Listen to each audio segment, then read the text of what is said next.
ستانبول لوی باجار مزن کو هر دو پارزمینên Ewropa û Asyayê bi hev vegirê dide bi milyonan Kurd dijîn.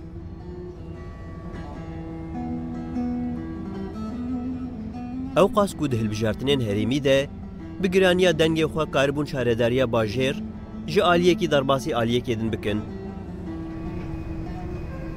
Hin ji wan koç kirine hatine vir, hin jî mecbûr mane werin û hin jî ji bo perwerdeyeke baştir bi dest bixin hatine vî bajarê qedîm. Swaro jî yek ji wan e ku ji Îdirê bar kiriye hatiye Stenbolê. Ew nanê xwe bi rêya muzîka xwe bi dest dixe. Di demeke nêz de şaredariya mezin ya bajêr rêda muzîkjenan ji bo bikaribin keştiyan de muzîkjeniyê bikin.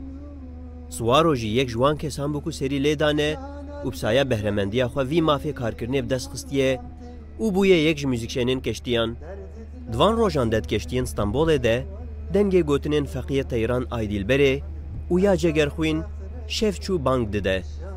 Gelo ew kesê ku vî karê taybet dike ango Swaro kî ye û bi çi awayî muzîka xwe pêk tîne, werin em guh bidin wî. Navê min Swar, ez xelkê Îdirê me, gundê Xweşxeberê. Îdirê bûm, Îdirê mezin bûm, heta 20 saliya xwe min wê derê berxwanî, şivaniya malê. Wisa dikir. Li ber pez min ji xwe re carna stran digotin. Rastî dengê min dihata ecibandinê, min jî gelek strana hez dikir. Hên zaroktî jî mesela bêjim malbatê de jî bavê min jî karê muzîkê dikir, yani stran digotin û malbata me de jî dengbêj hebûn.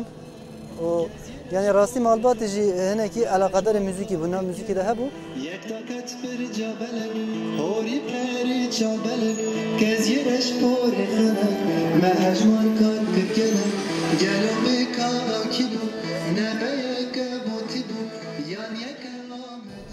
Em jî radyo ve dikirin û teybên kevn hebûn, wana qasêt dahawîtinê apê me wana guhdar dikirin.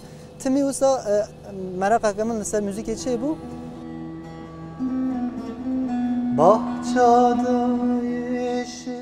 Di keştiyan de bi giştî stranên Tirkî dihatin gotin. Carna bi İngilîzî û Fransî jî stran dihatin lêxistin. Lê Stenbolê di van rojên dawî de guh didin stranên Kurdî jî. Bi saya vê, ew di rêwîtiyên xwe yên di navbera her du parzemînan de bi awayekî xweş û geştçûn û hatinê dikin. Muzîka Kurdî bi taybetî ji aliyê rêwiyên Kurd ve gelekî tê ecibandin.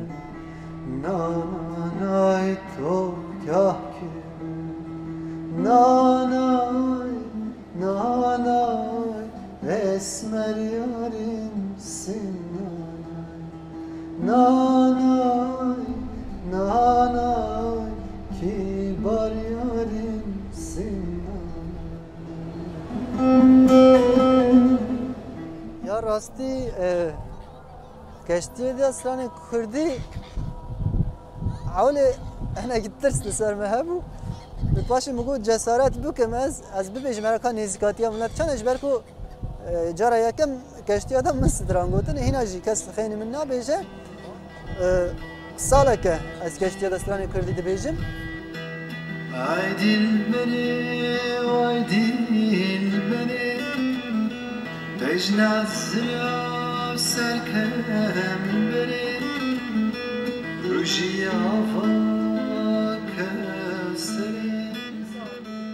Rastî piskerek nedît, yani tiştekî xirab nehate serê min. Yê ku swar dibin çawan bêjin muzîkê Tirkî guhdar dikin kêfa wan bê, aynî muzîkê Kurdî jî kêfa wan tê. Her wa jî İstanbul wekî hûn dizanin bajarekî mezin e. Evî bajarî de bi milyona Kurd dijînê. Ev jî mumkin e her keştiyê da illa 10-15 Kurd hene yani. Dema ez Kurdî dibêjim, ez lê rast tê me û kêfa wan jî tê. Wekî min got yani Kurd tenê na. Rastî Tirk bin jî û kesê dinê bin jî, ew jî guhdar dikin kêfa wan tê.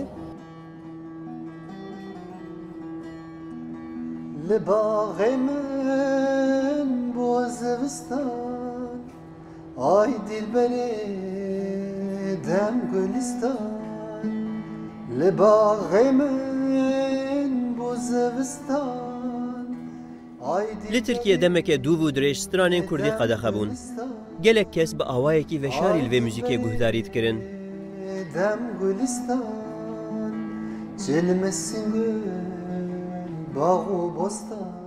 Carna jî ji ber ku qedexe bû, کەس کەسەتێن خۆیان کوردی دخستن بنێ ئاخێ و vê dişartin.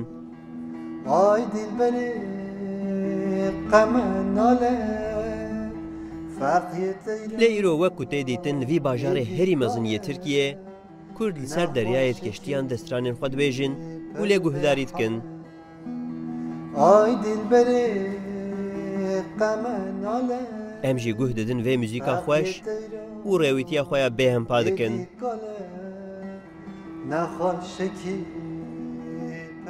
Êja Badu, Rûdaw, İstanbul.